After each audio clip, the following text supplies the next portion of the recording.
Colombia, único país latinoamericano con 3 cordilleras. Antioquia, tierra de montañas y flores, tierra que progresa, que busca a diario la construcción de un futuro mejor para las actuales y nuevas generaciones, que evoluciona de manera dinámica e innovadora. Y como parte de este departamento colombiano, el oriente antioqueño, el Valle de San Nicolás, un territorio verde y pujante. 9 municipios que crecen juntos y conforman una región estratégica que cuenta hoy con servicios de salud, educación, comercio e industria de alto nivel. Medellín ha ampliado sus fronteras y requiere en la actualidad de una mayor infraestructura para satisfacer las necesidades de la población que habita en los 2 valles, Aburrá y San Nicolás. Esta será una región educada e innovadora como las mejores del mundo, y por eso recibe actualmente en promedio 500.000 visitantes por año. Tal dinámica requiere una infraestructura regional que lleve los beneficios del desarrollo a las regiones del departamento. Por eso, así como el túnel de Occidente es la conexión entre el Valle de Aburrá y la cuenca del río Cauca, también por el oriente Medellín se conectará con el Valle de San Nicolás y el circuito de embalses, que a su vez estarán conectados con la costa atlántica y con la Ruta del Sol a través de las autopistas para la prosperidad, que pronto serán una realidad. El objetivo es mejorar la movilidad, buscar alternativas a las complejas vías de alta montaña, desarrollar proyectos de ingeniería moderna, de altas especificaciones, más seguras y social y ambientalmente responsables. Para lograrlo, la Gobernación de Antioquia y la concesión Túnel Aburrá Oriente han puesto en marcha el proyecto Conexión Vial Aburrá Oriente, el cual permite conectar el área metropolitana del Valle de Aburrá con el Valle de San Nicolás y el oriente antioqueño. Esta obra apunta a dinamizar la economía de la región y a mejorar la calidad de vida de su población, con una nueva infraestructura que permite un acceso rápido y seguro entre 2 valles que cada día están más integrados. El punto inicial de la conexión está ubicado en el sitio conocido como Baltimore, donde se unen la doble calzada a Las Palmas, las vías de El Poblado y el proyecto de la vía Circunvalar Oriental, incorporada en el POT del área metropolitana para conectar los habitantes de los municipios del sur con el centro norte de la ciudad y con el oriente antioqueño. Después de este primer intercambio vial, se encuentra el primer túnel urbano de 786 metros, que se conecta con una vía de 4.5 kilómetros que rodea el Valle de Aburrá en su zona nororiental y desde donde se podrá ver en toda su dimensión. Esta vía a cielo abierto contará con 1.400 metros de viaductos, con el objetivo ambiental de no afectar las laderas de la montaña. Luego, se encuentra el edificio de la entrada del segundo túnel, de 8.2 kilómetros de largo. Infraestructura que contará con todo el equipamiento para su operación y control con las mejores especificaciones de seguridad. Al final de este recorrido de 14 minutos, se llega al Valle de San Nicolás. El segundo intercambio vial estará ubicado sobre la glorieta de Sajonia, que permitirá acceder a la doble calzada y al cruce con la vía Guarne-Llano Grande, por medio de un viaducto que está a solo unos metros del aeropuerto José María Córdoba. El tiempo de recorrido actual entre Medellín y la glorieta del aeropuerto, punto de distribución al Valle de San Nicolás y acceso al municipio de Río Negro, es de 45 minutos aproximadamente. Con la conexión vial Aburrá Oriente, el tiempo de recorrido será tan solo de 18 minutos. Conexión vial Aburrá Oriente. Vías para el desarrollo y la educación, con las mejores y más modernas técnicas de construcción para un medio ambiente sostenible. Esta obra contribuye a hacer realidad la visión de la ciudad-región de 3 pisos, Valle de Santa Fe de Antioquia, Valle de Aburrá y Valle de San Nicolás.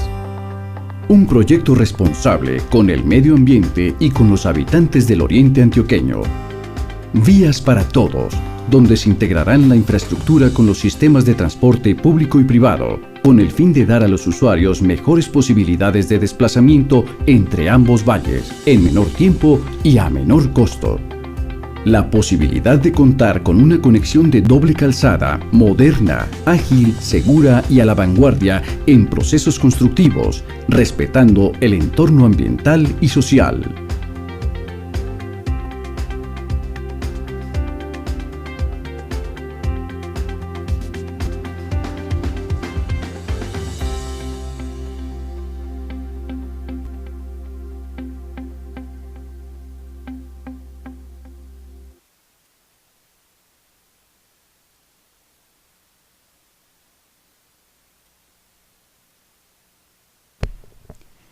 Le damos la bienvenida al doctor Mauricio Dávila, quien iniciará la charla.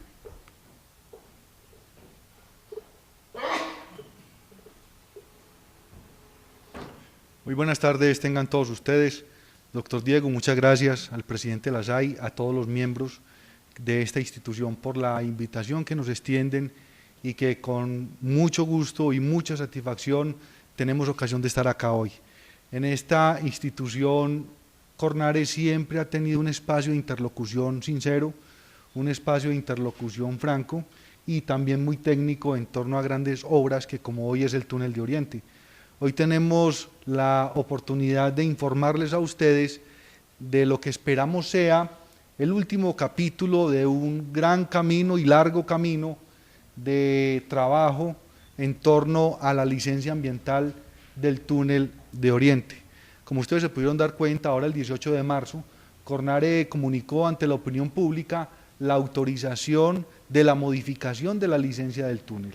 Un proyecto que siempre ha estado licenciado, que si bien ha sido cuestionado y en algunos momentos incluso puesta en tela de juicio la idoneidad de la autoridad ambiental, hoy vemos, gracias a Dios y al acompañamiento de ustedes, que se ha hecho un trabajo supremamente serio, supremamente responsable y de cara a todos los antioqueños y a todo el país.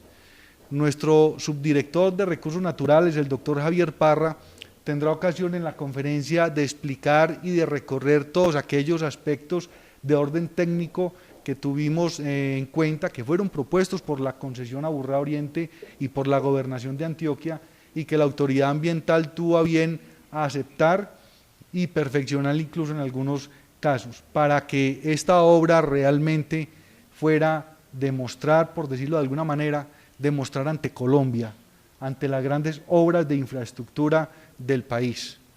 Hoy entonces damos esta noticia ante la Sociedad Antioqueña de Ingenieros y Arquitectos con mucha satisfacción. Seguirá obviamente un camino largo en materia de ejecución de la obra, en materia de control ambiental, pero ya tenemos absoluta confianza ganada en que estamos entre partes serias, entre partes transparentes y por ello confiamos en que la obra se ejecutará adecuadamente como es costumbre también y conducta ética de la ingeniería antioqueña.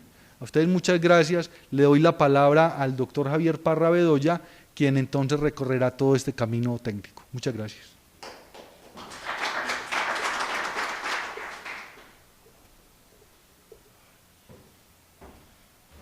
Buenas tardes. Un saludo, doctor Diego, doctor Jaime, a todos los amigos, colegas, ingenieros. Pensé que Mauricio me iba a ayudar un poquito más.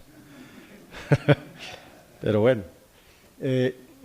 Pues desde la rueda de prensa, digamos, hemos clasificado esta presentación en dos grandes capítulos de cara también a revivir un poquito la historia de este largo episodio, como lo dice Mauricio, que para nosotros inició por allá en junio del año 1996. Estas canitas no son en vano, doctor Diego.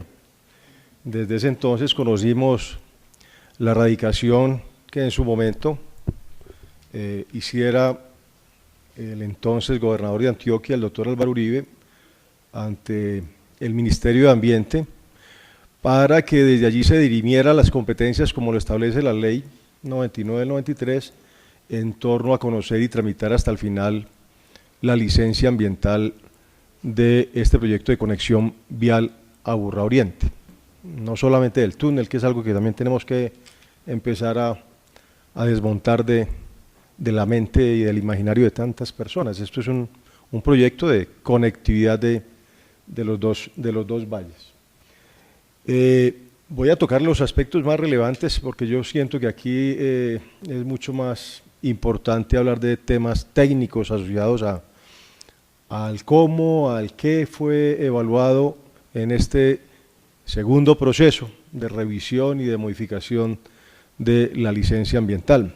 Un tema que quizás ustedes tuvieron la oportunidad de escuchar, a mí me causó tristeza, se los confieso, donde el primer ministro de Ambiente que tuvo este país, el doctor Manuel Rodríguez, sigue haciendo alusión a la que hubo una falencia grave en este proceso al no desarrollarse o no adelantarse un diagnóstico ambiental de alternativas. Este es un tema que ha rebatido instancias técnicas y jurídicas y en la cual siempre hemos advertido dos cosas en particular. Primero, que para el entonces, cuando se radicó por segunda vez la modificación, y voy a obviar los primeros acontecimientos, por segunda vez con la modificación que el señor gobernador del año 98, el doctor Alberto Willes Correa, hiciera al alineamiento del proyecto y de acoger otra alternativa de las 7 que han sido estudiados desde ya hace más de 40 años. Desde ya se estaba planteando un portafolio de alternativas de conectividad entre los dos valles. Alternativas que por ahí están documentadas en un libro del IDEA, donde toda la composición de análisis, los criterios y las variables no solamente son técnicas y financieras, también abordan desde la geología en los diferentes alineamientos y las composiciones ambientales en esos alineamientos. O sea, ya hubo un análisis ambiental no de 2 ni de 3, de 7 alternativas que finalmente en el año 96 fueron 4 las que se radicaron en el ministerio y que en el año 98, a partir de un estudio juicioso, entendemos, del equipo asesor de la Gobernación de Antioquia, habían decidido presentar ante el ministerio una alternativa. Y el ministerio le designó a Cornari la obligación de conocer las intimidades de ese proyecto, de la alternativa definida por el entonces gobernador de Antioquia. ¿Sí? O sea, nosotros recibimos una misión de adelantar los estudios necesarios para decidir si se licenciaba o no esa alternativa de muchas alternativas que ya se habían estudiado. Eso es un diagnóstico ambiental de alternativas. Yo no siento ni comparto los argumentos que se han esgrimido, el último hace 15 días en la Asamblea Departamental, donde tratan de mostrar como una falencia grave este tema. Y segundo, que también se ha discutido y se ha soportado desde hace mucho rato, el decreto 1753 del año 94, reglamentario de la ley 99, dejaba en potestad de la autoridad ambiental decidir sobre la necesidad o no de adelantar un diagnóstico ambiental de alternativas. O sea, no es una situación obligante a la luz de la ley, a la luz de la norma, haber desarrollado ese estudio.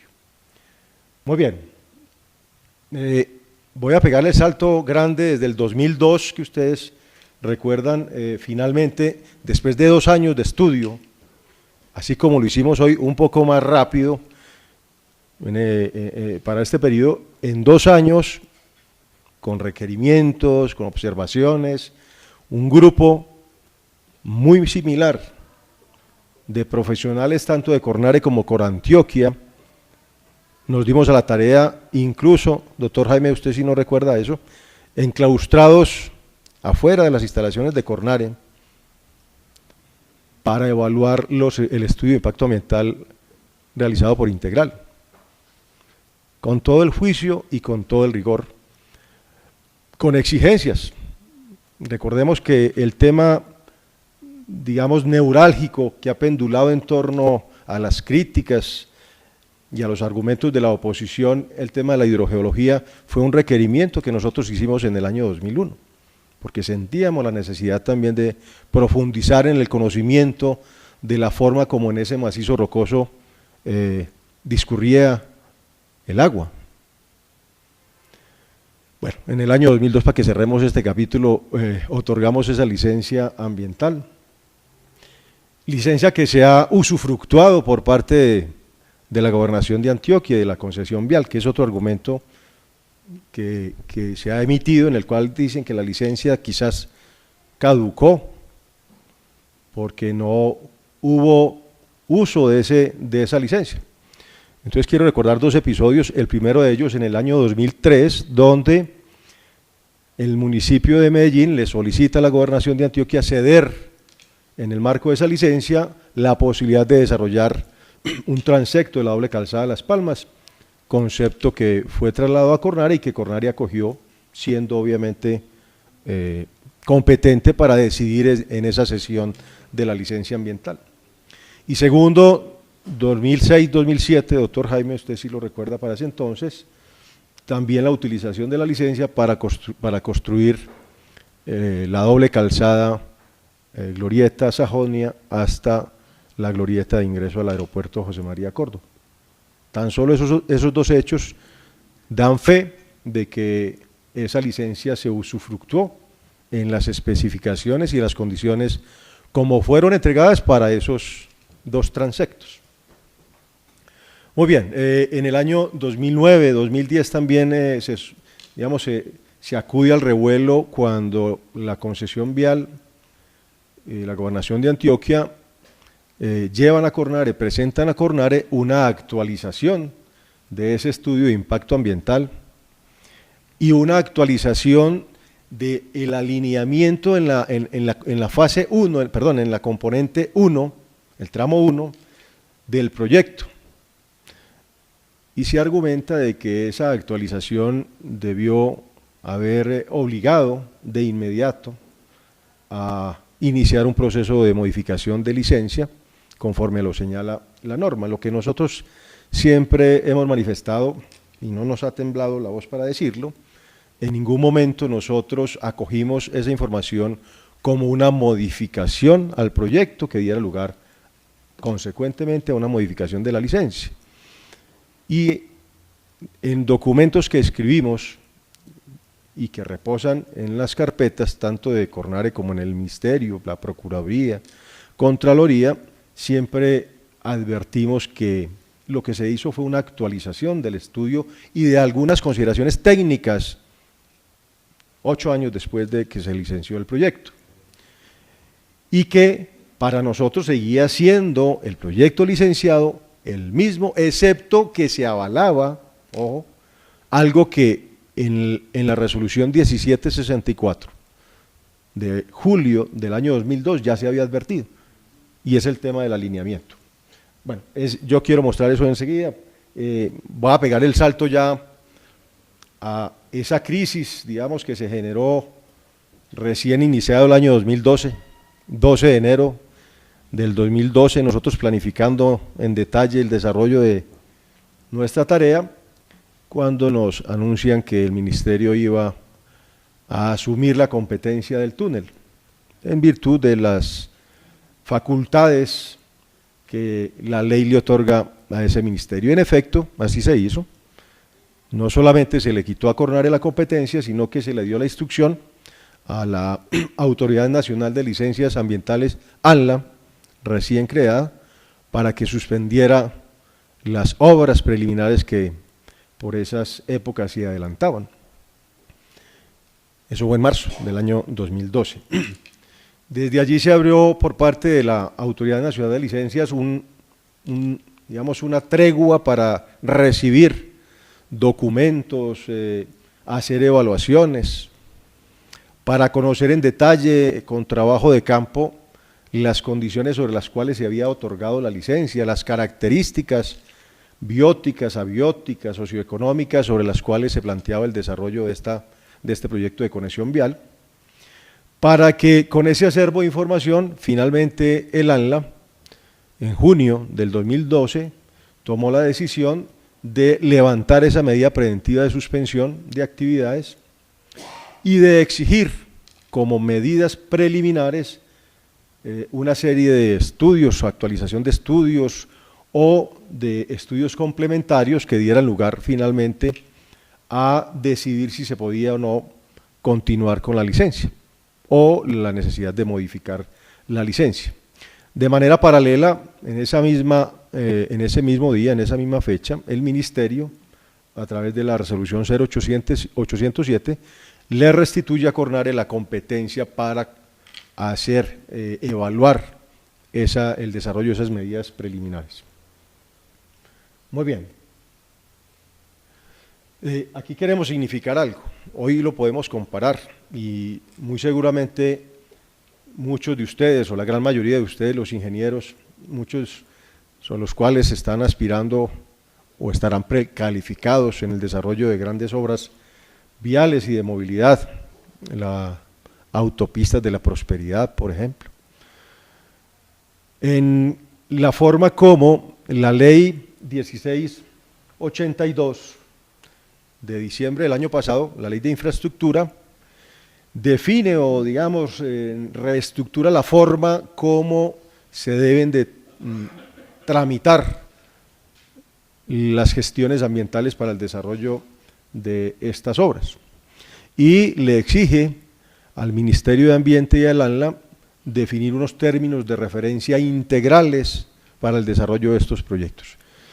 Si ustedes hoy visitan esa página del ANLA y revisan esos términos de referencia, van a observar que una gran parte, si no es la totalidad, están basados en los contenidos de la resolución 0456 como exigencias de medidas preliminares al túnel de Oriente.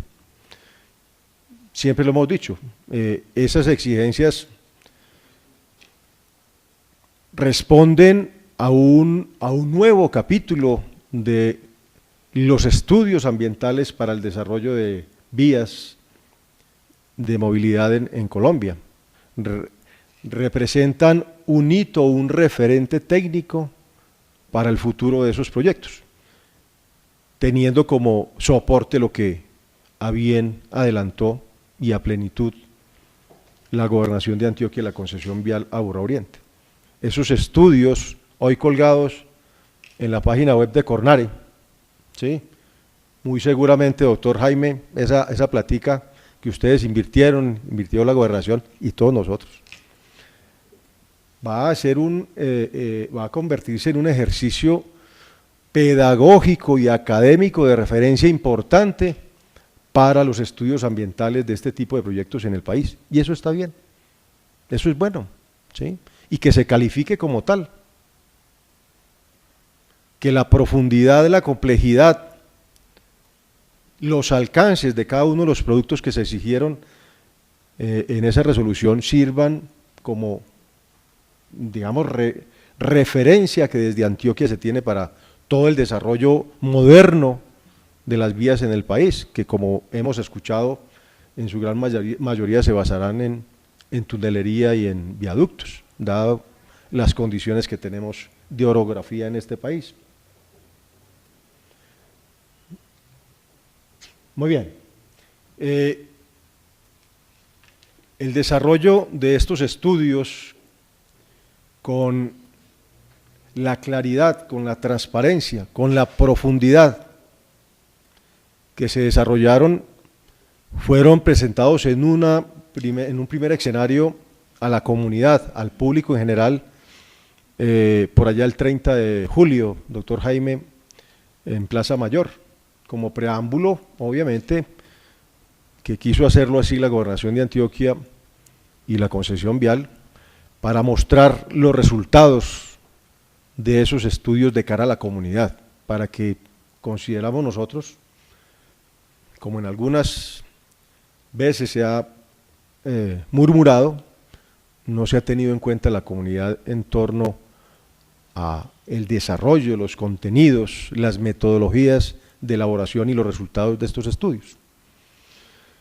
Y finalmente, en la presentación que se hiciera el 14 de agosto, también que nos pareció de muy buen recaudo, de muy buen recibo, la misma Gobernación de Antioquia solicitó que se adelantara una audiencia pública ambiental para que la comunidad y todos los estamentos interesados en analizar, en visibilizar las posibles afectaciones ambientales que el proyecto tiene en su entorno, se pudiera manifestar en una audiencia pública.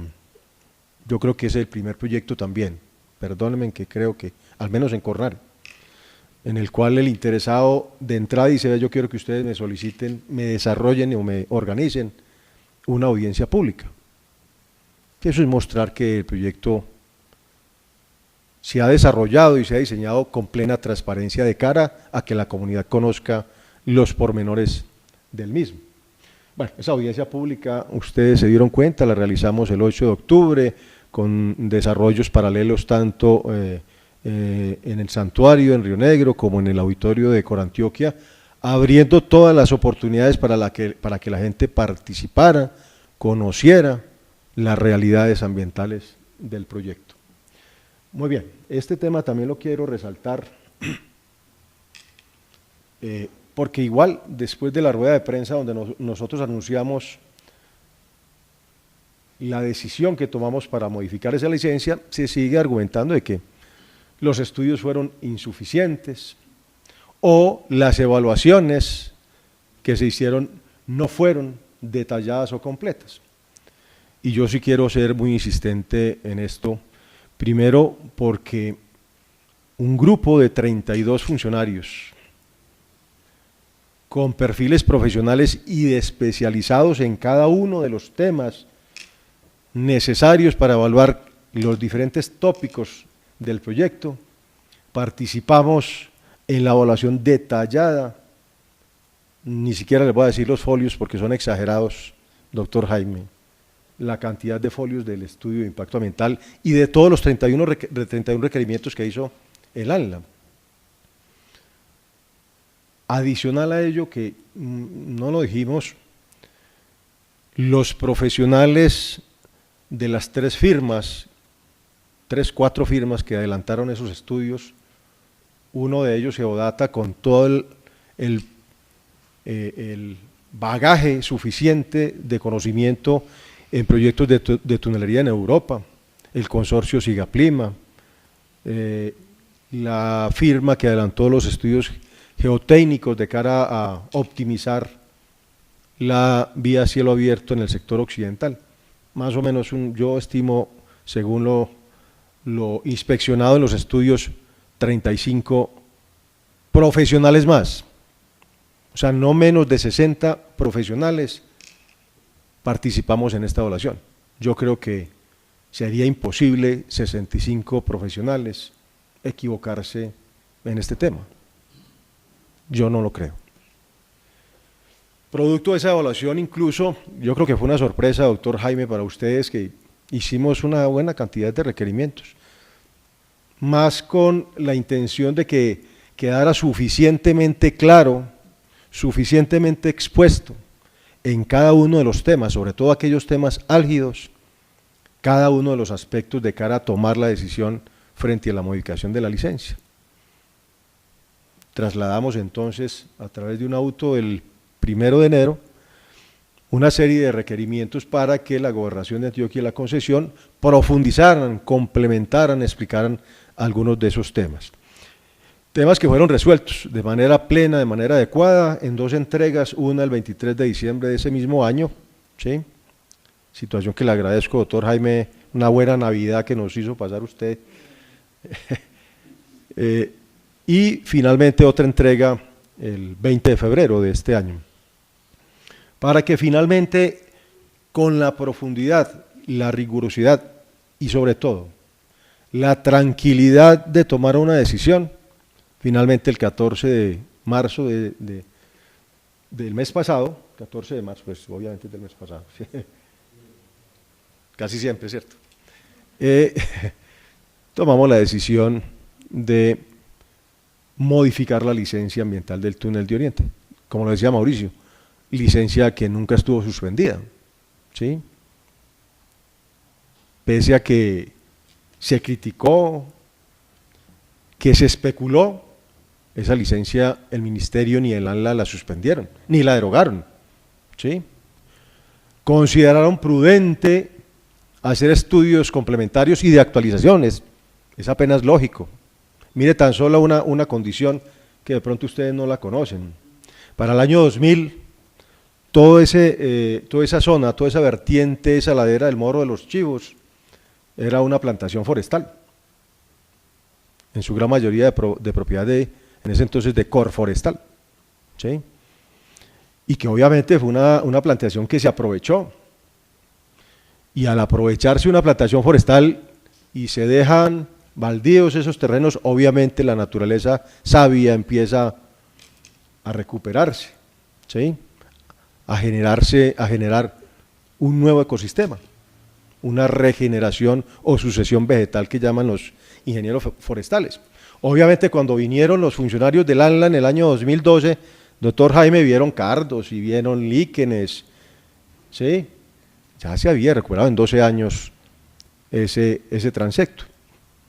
Era prudente haber hecho esa actualización y eso está bien. Muy bien. Después de toda esta carreta inicial, vamos a tocar algunos de los aspectos técnicos entonces sobre los cuales se moldeó esta decisión de aprobar la modificación de la licencia ambiental al proyecto de conexión vial Aburrá Oriente. Lo primero, ya lo habíamos planteado, el por qué la necesidad de modificar. Digamos varias razones. Primero, porque sí se evidenciaba y así se dejó establecido en la resolución 1764 del año 2002, mediando documentos previos, recordemos tan solo uno, un documento extenso de FOPREVE,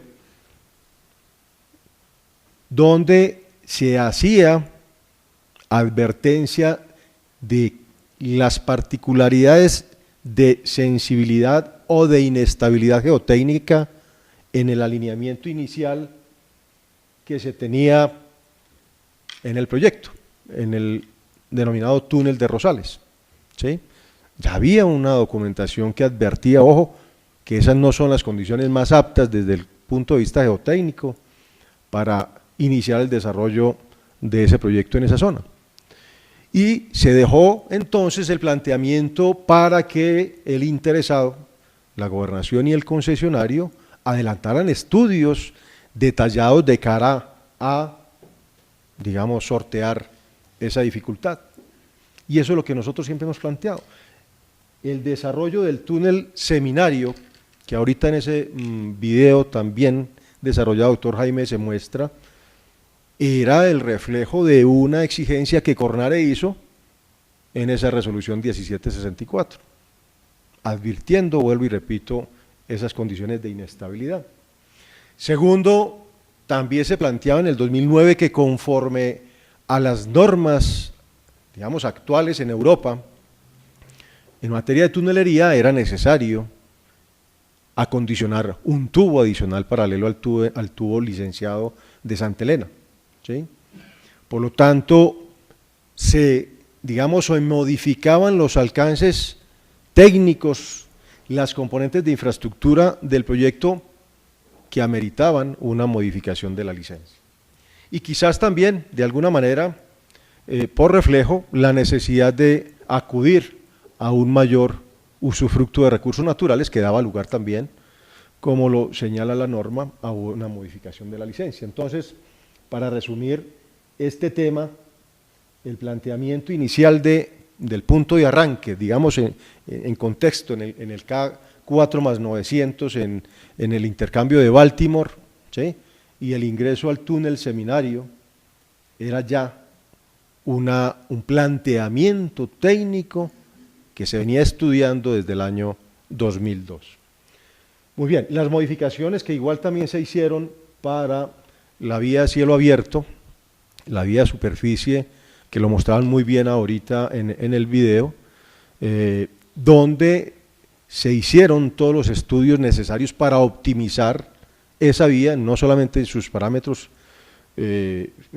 técnicos, sino para minimizar los impactos ambientales en el corte de la ladera en el Morro de los Chivos.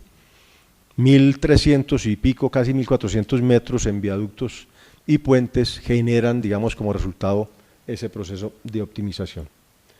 Muy bien, el túnel, obviamente, ya lo habíamos dicho, otro tubo paralelo con las mismas especificaciones en el denominado túnel de Santa Elena. Bueno, esto yo lo voy a pasar. Ese video nos ahorró una buena cantidad de discurso, doctor Jaime. Bueno, digamos que aquí se plantean algunos de los temas más importantes que dejó el ANLA como requisitos para, digamos, desarrollar estudios complementarios o de actualización. ¿Sí? Fueron 31 requerimientos de esa resolución, digamos unos 25 de ellos fueron aspectos técnicos que necesitaron acopiar información primaria, información secundaria, para poder materializar y resolver cada uno de los alcances de estos requerimientos. Me voy a detener en algunos. El primero de ellos, ya lo había mencionado, pues es quizás el más importante en términos de lo que se profesa por parte de las ONGs que se han opuesto al proyecto o quizás de las inquietudes que mucha gente puede sentir asociado a la posibilidad de que el desarrollo del proyecto, sobre todo las excavaciones del túnel de Santa Elena, pudiera generar en materia de secamiento, de abatimiento de las aguas, en esencia en el techo de Santa Elena. Y de ahí que el primer requisito o la primera exigencia del ANLA fue precisamente ahondar en el conocimiento de los aspectos hidrogeológicos de ese macizo, ¿sí? Con exigencias, vuelvo y repito, que obligaron a la gobernación y a la concesión a desarrollar tecnologías y metodologías que apenas empiezan a desarrollarse en el país, ¿sí? Pruebas como la audiomagnetotelúrica que se desarrolló para poder conocer, digamos, en detalle las características geofísicas, hidroquímicas, de resistividad, de permeabilidad de ese macizo, pues fueron desarrolladas a través de esas técnicas que muy seguramente de aquí en adelante van a desarrollarse, ¿sí? Complementario, sí, bien puede.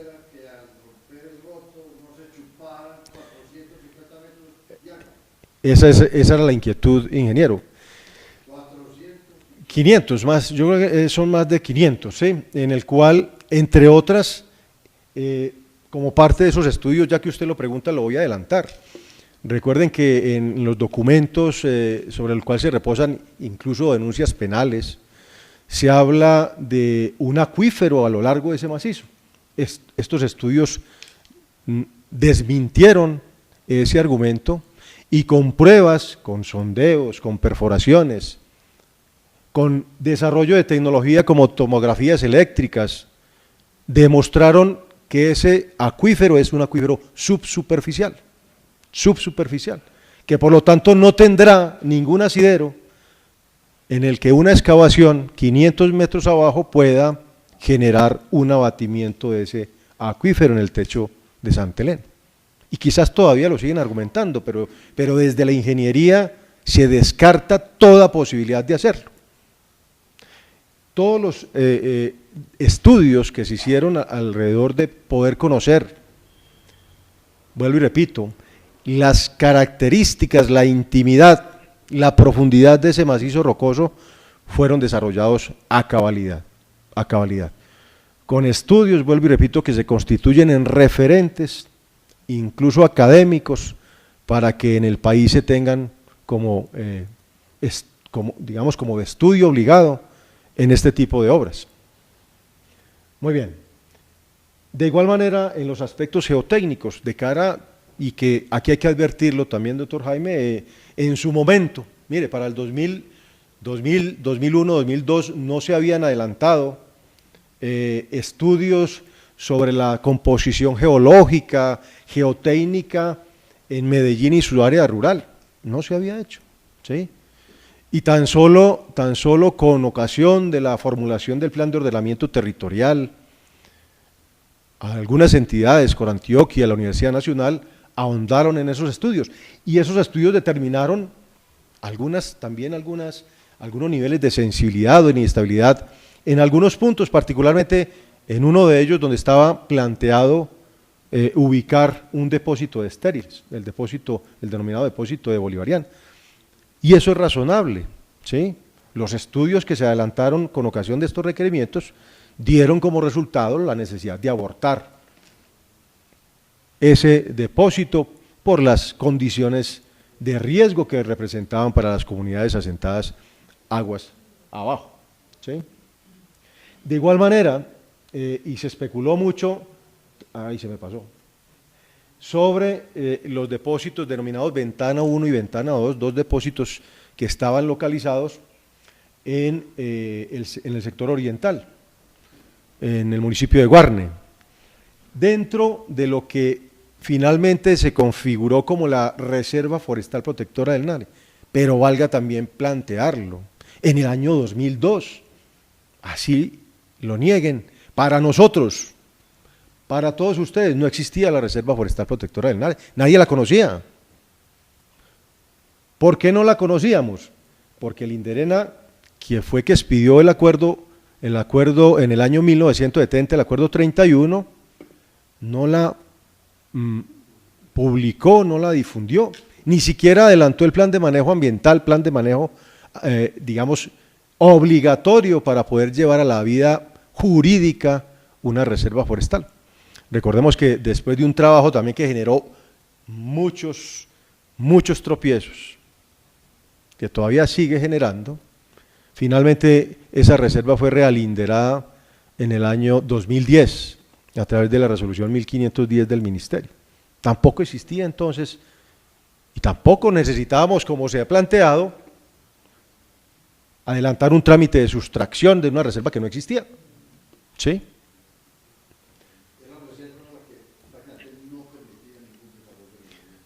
Y todavía. Finalmente la reserva se realinderó.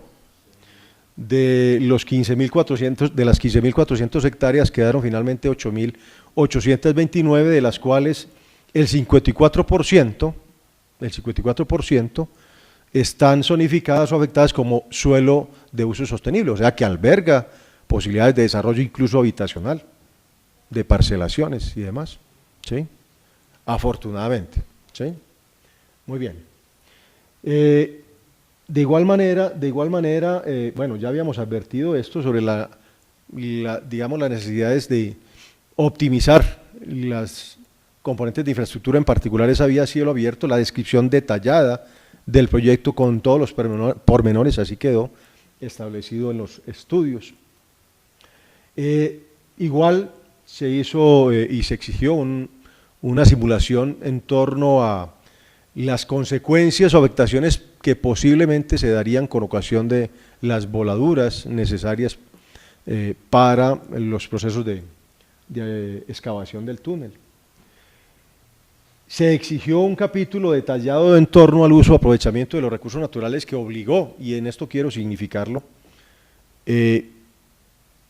la Gobernación de Antioquia y la concesión vial bien pudieron haberse detenido exclusivamente a desarrollar los 31 ítems, pero lo que se hizo fue reestudiar y reestructurar todo el estudio de impacto ambiental del proyecto de conexión vial Aburrá Oriente, ¿sí?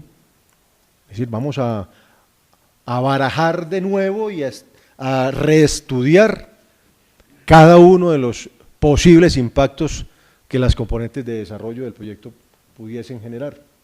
Aquí se delimitó claramente entonces, como un capítulo, las necesidades, las cantidades, las formas, las metodologías sobre las cuales se iba a usufructuar o a utilizar los recursos naturales, las concesiones de agua, tanto en fase de construcción como de operación, los permisos de vertimiento para construcción, para operación, el aprovechamiento de árboles, que hay que hacerlo, ¿sí? Con su consecuente compensación, utilizando incluso una metodología reciente establecida por el Ministerio, un manual de compensación por pérdida de biodiversidad, el permiso de emisiones atmosféricas para procesos de transformación de material estéril y demás.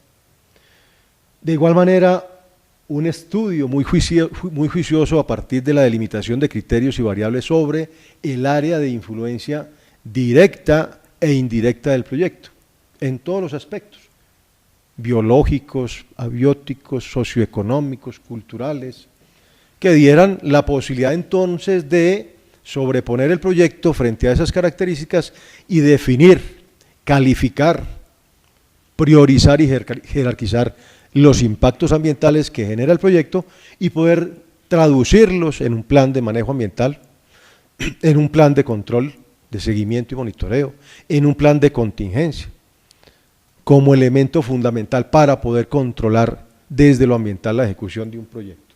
Muy bien. Bueno, también se exigió hacer un análisis pormenorizado de las reservas forestales. Estamos hablando de la que acabo de anunciar, la Reserva Forestal Protectora del Nare, la Reserva Forestal Montevivo, ¿sí? Y una reserva natural de la Sociedad Civil Montevivo y la Reserva Natural de la Sociedad Civil Mano de Oso, que apareció a última hora dentro del proyecto, ¿sí? Sí.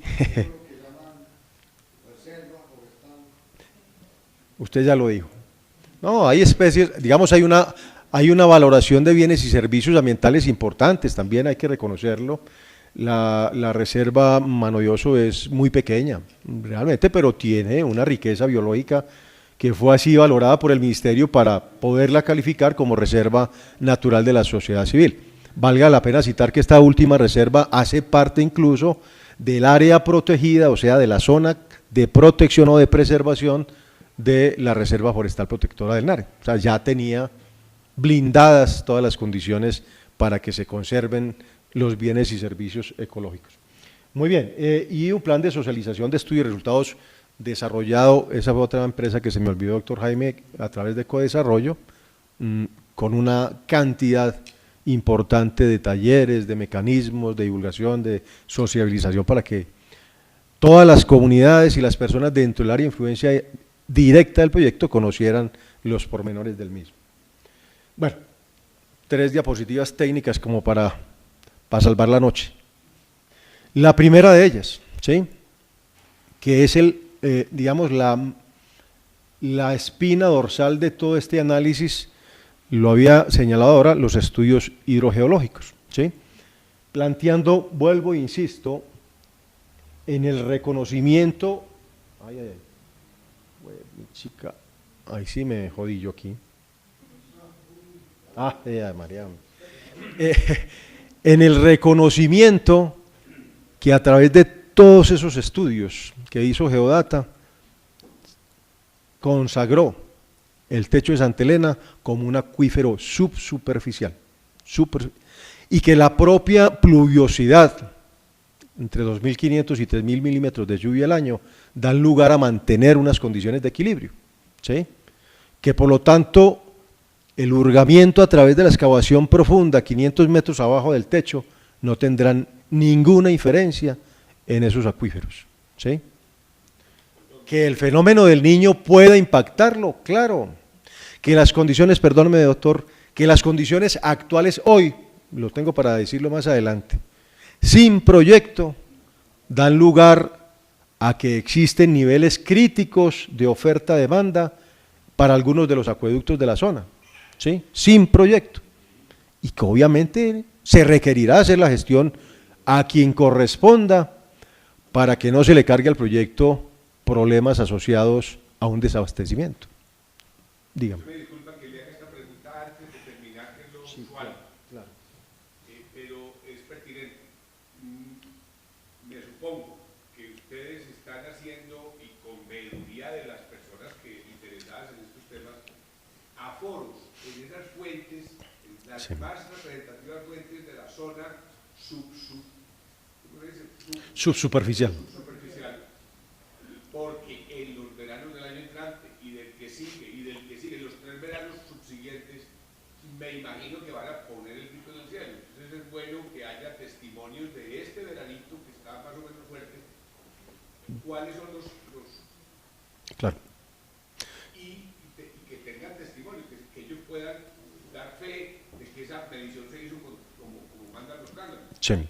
Mire, desde hace 2 años y más, 2 años y medio más o menos, la concesión viene adelantando un tren de aforos permanentes dentro de toda la red de drenaje, con metodologías que nosotros validamos de aforo, ¿sí?, de calibración, que incluso se fueron más al extremo y están incluso registrando en notarías para que el notario sí dé fe de que esos caudales son ciertos en todas las épocas que se han evidenciado climáticas desde el 2011, ¿sí? Y que dan cuenta de picos críticos en términos de la baja en esos caudales, ¿sí? Vuelvo y repito, el estudio plantea para algunos acueductos, el acueducto de San Ignacio, Azuasi, el acueducto de 8 de marzo que se abastece de la Espadera, situaciones críticas hoy sin proyecto, ¿sí? Hoy sin proyecto. Muy bien, el planteamiento que queríamos hacer con esta diapositiva es, claro, que se tendrán que desarrollar actividades de control, de prevención y mitigación para que a través de un sistema de fracturas, de fallamiento que existen en ese macizo rocoso, pues a través de, voy a utilizar estos sondeos, ustedes me perdonan, como para hacer la pedagogía, para que las aguas, ¿sí?, desde arriba, desde la superficie, o aquellas que hacen parte, obviamente, de ese macizo, de esta vaina, pues no vayan a alcanzar a través de esas fisuras, a través de esas diaclasas, que es la palabra técnica que ustedes utilizan, y llegar hasta los sitios de excavación. Y por eso el planteamiento que desde siempre se ha hecho el proyecto, de desarrollar de manera previa, unas acciones de obturamiento, de aislamiento o de sellamiento de esas fallas de cara a minimizar el flujo de agua que a través de esas fracturas pudiesen llegar a los túneles o a los tubos de ese túnel, ¿sí? A través de las preinyecciones. Después de la rueda de prensa ya hemos escuchado que manifiestan, no le creemos a las preinyecciones. Yo estoy seguro que si se hubiese desarrollado la tecnología que fuera para advertir que se va a controlar esa infiltración, también hubiese sido la misma alocución. No le creemos. Pero aquí hay una garantía, ¿sí? La garantía es que van a haber muchos ojos, enseguida lo vamos a mirar, controlando, vigilando y sobre todo midiendo en sistemas de aforos que exigimos con claridad al concesionario, para que los caudales máximos que se están permitiendo de infiltración no sean superados. O sea, existe dentro de los requerimientos más pragmáticos las formas de verificar, de evidenciar que no se van a vulnerar esos caudales máximos que se están otorgando como infiltración, no como abatimiento del acuífero subsuperficial, sino como la posibilidad de que a través de esas fracturas se pueda infiltrar o encabuzar algún volumen de agua. Yo creo que me estoy pasando del tiempo. Aquí hay un comentario que yo siempre hago porque algunos de ustedes saben, yo soy habitante de Santa Elena, ¿sí? Yo no solamente vivo en Santa Elena, sino que nací en Santa Elena y si Dios me lo permite voy a morir en Santa Elena, arriba del tubo, doctor Jaime, por lo tanto yo soy el primero que voy a estar ahí vigilante, ¿sí? Vigilante, ¿sí?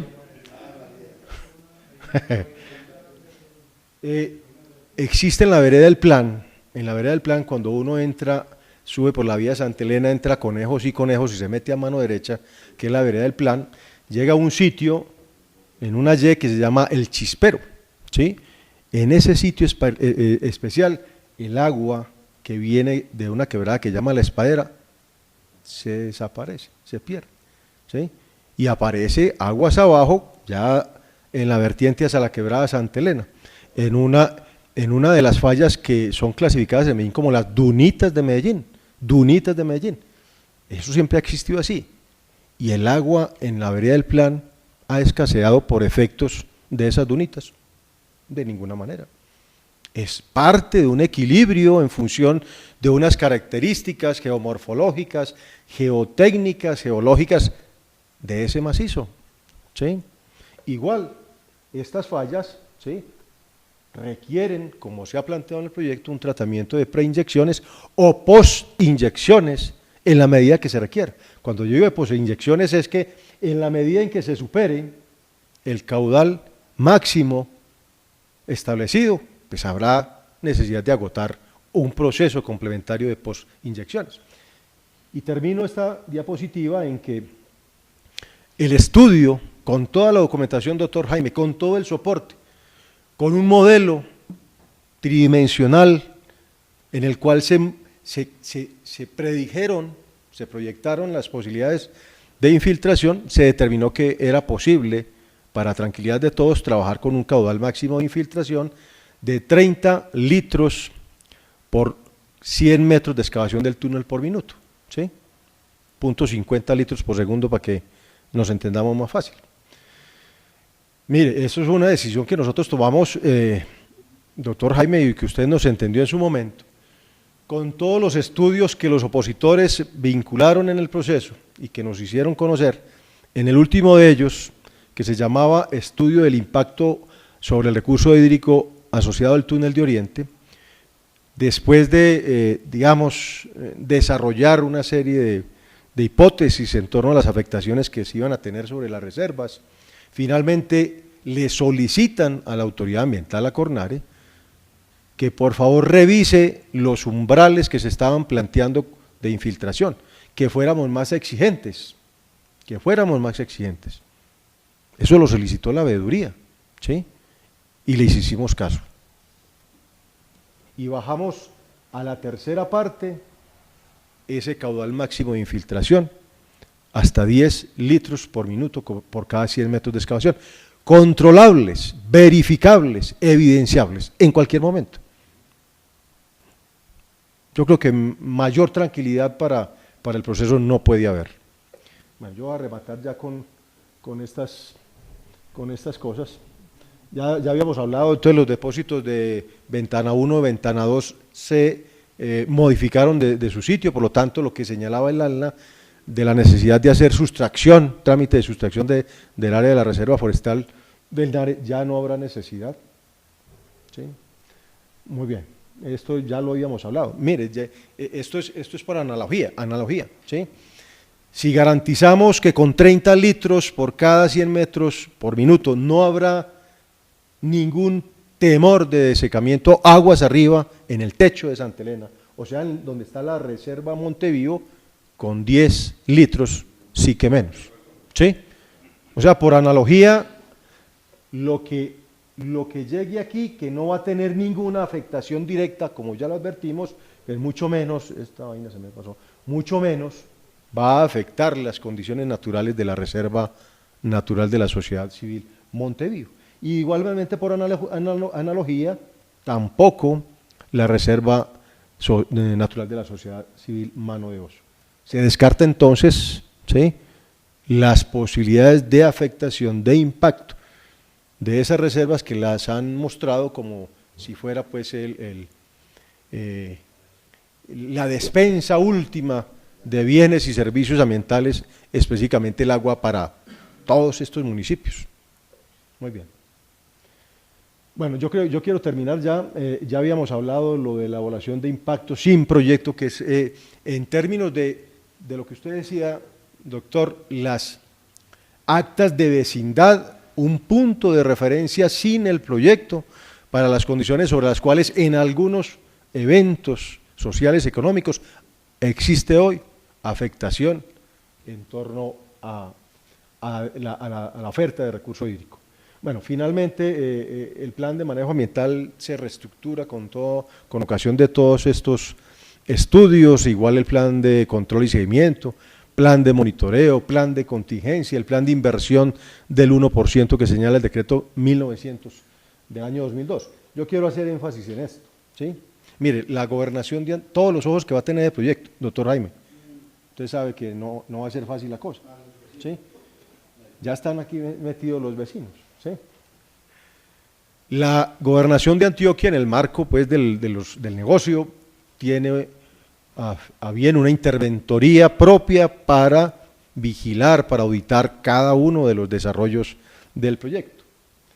De igual manera, así se postuló por parte de ustedes digamos por iniciativa de ustedes, el montaje de un departamento de gestión ambiental que dé cuenta, ¿sí?, de una administración eficiente de cada uno de los aspectos ambientales, un comité interinstitucional que ya está conformado, Cornare, Corantioquia del área metropolitana, que vamos a estar de manera permanente mirando el cumplimiento en detalle de ese plan de manejo ambiental, y la veeduría ambiental que tendrá la oportunidad en cualquier instancia de hacer las valoraciones y de obtener las evidencias necesarias para que cada uno de los programas, proyectos o acciones ambientales que están documentadas se cumplan a cabalidad.